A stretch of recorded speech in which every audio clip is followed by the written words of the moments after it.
Hi friends, welcome to the channel. This is your Govindraj. Thank you very much for watching my previous videos and also sharing it in your network, and first of all also becoming member only channel member.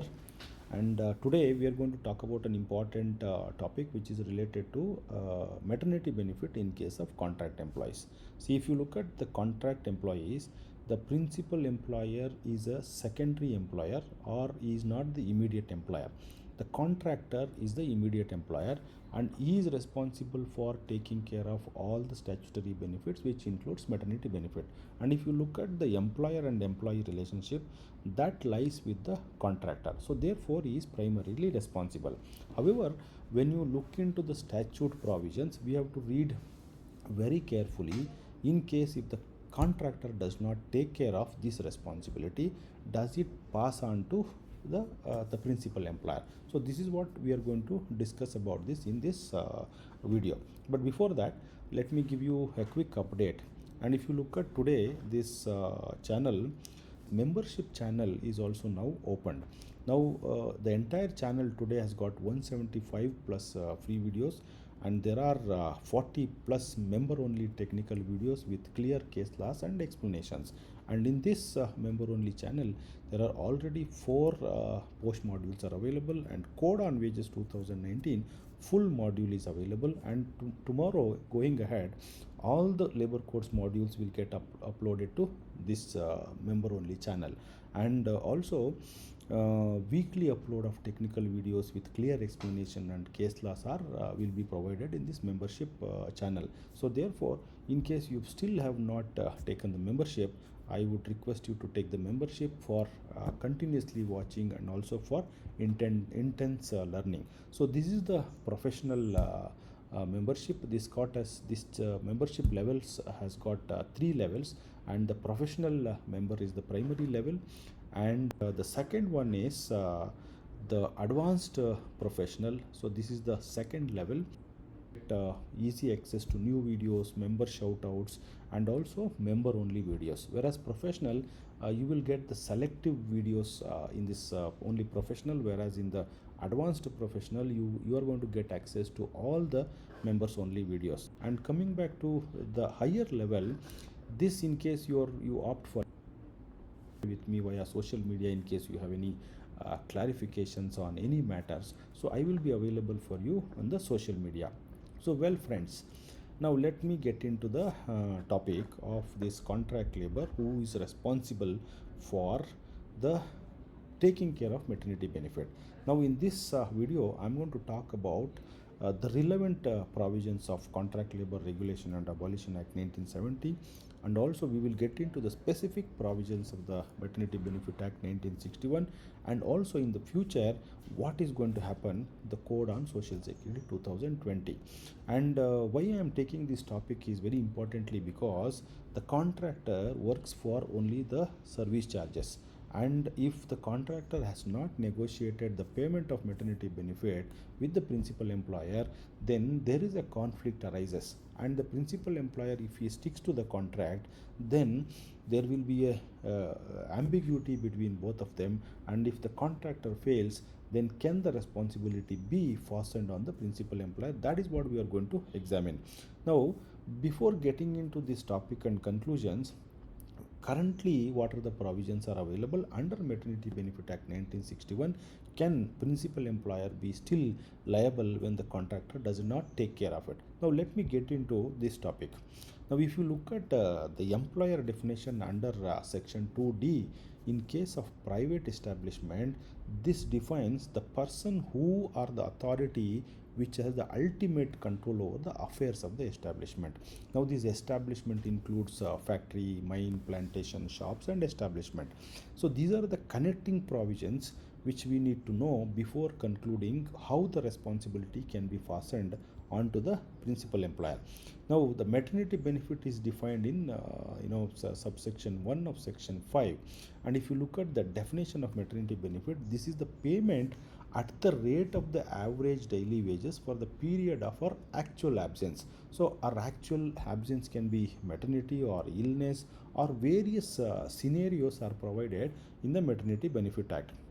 Now, very importantly, we have to see section 5, where this is a like a charging provision, or where the exact entitlement or the benefit is explained. Now, as per this, every woman entitlement is this section 5 provides that every woman is entitled to receive the maternity benefit subject to certain conditions where she has to meet the eligibility. And very importantly, the responsibility is cast on the employer.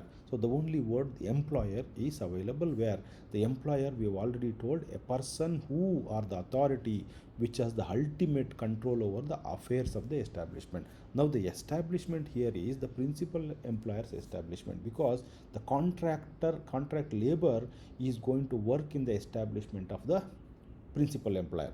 Now let's see going ahead. This is the section 5, which provides the entitlement of maternity benefit. It says every woman shall be entitled to, under employer shall be liable for. So therefore the responsibility is cast on the employer.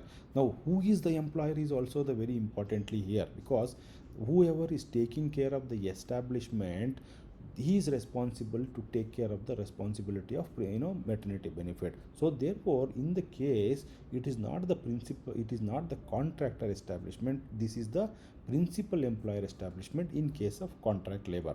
Now let's look into what is the woman. See, an entire maternity benefit talks about woman employees or woman. If you look at section 2.0, it defines that woman means a woman employed whether directly or through any agency for wages in any establishment. So this is very clear. If the establishment engages the woman whether directly or through any agency, then she is called as woman. So therefore very clearly the definition says woman can be either directly employed or indirectly can be employed. Now let's look into Contract Labor Regulation Abolition Act 1970. If you look at section 21.4, there is a clear responsibility on the principal employer to take care of the wages if the contractor fails. Now the question is whether maternity benefit amounts to wages under the wage definition. Now under CLRA Act, this wage is linked to Payment of Wages Act 1936 definition. But if you look at the Payment of Wages Act wage definition, it does not give you any direct provision where you can hold that maternity benefit is a wage. So it says all remuneration paid or payable as per terms of employment or for work done in the employment. So therefore the maternity benefit is not paid as per terms of employment, or it is not for the work done. It is a statutory payment. So therefore CLRA provisions will not be of help to conclude who is responsible for maternity benefit, or in case of failure by the contractor, can the maternity benefit still be fastened on the principal employer. Now the conclusion is when the definitions of employer and woman are read together with the responsibility of the employer under section 151 of the Maternity Benefit Act 1961, it can be safely concluded that the principal employer is responsible for payment of maternity benefit if not taken care by the contractor. So we will see certain case laws. Now if I have given you, there are two case laws. One is Srimati Kavita Pant versus State of Uttarakhand. This is Uttarachal HC. Now, what this case talked about is definition of woman includes whether employed directly or through any contractor. So the court held that the liability of principal employer under this section 21.4. So let us look into another case law. In the case of Manorama Singh versus State of UP, this is Allahabad High Court. In this case, the court held that the employer is responsible to implement the act, which is Maternity Benefit Act, for employees working in its premises, and therefore the principal employer would be obliged to grant benefit in terms of the Act 1961 to female worker. So initially I gave you an interpretation that the contract labor is working in the establishment of the principal employer, and the employer is the one who has ultimate control over the establishment. So therefore, as long as the contract labor is working in the establishment of the premises of the principal employer, then the principal employer will be responsible in case the contractor fails. Now let's look into this section 2O, which I have not shown you earlier. 2O is very clear. The woman means a woman employed whether directly or through any agency for wages in any establishment. And section 2 talks about employer. So employer in case of private establishment is very clear. Subsection 3, you can read it, who has the ultimate control over the affairs of the establishment. So now the same thing let's examine in the Code on Social Security 2020.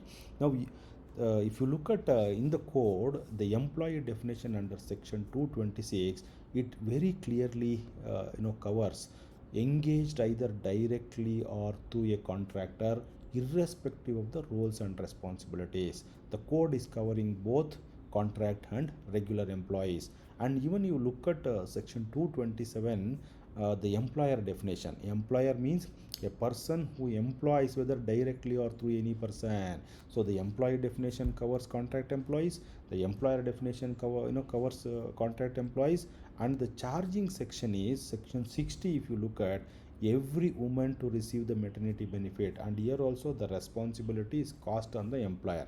But luckily the code what has done is employer definition, the contractor also includes as an employer. So therefore the primary responsibility of paying maternity benefit or taking care of the maternity benefit lies with the contractor. But in case if he fails because of the employer definition and employer definition, the principal employer will be automatically be responsible for taking care of it. So therefore, now if you look at the other issues like PF, ESI and WC or workman compensation, there are very clear responsibility on the principal employer. But in case of maternity benefit, there is no such specific section.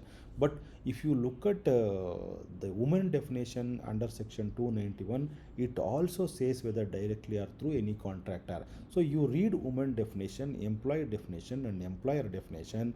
This is very clearly takes care of contract employees also. So therefore, because of the employer definition which includes contractor, the primary responsibility will be with the contractor. But in case he fails, then the principal employer, the responsibility can be fastened on him. So therefore, friends, the conclusion is very clear. Under the code, there are various provisions which locks the responsibility of principal employer. So friends, thank you very much for watching this video, and I am sure you would have got more knowledge out of it. And I will come with more and more like these videos, and stay tuned. And in case this piece of information is useful to you, beneficial to you, please do share with your network and promote more and more people to come to the channel and become member friends. Thank you very much. Until then, see you soon.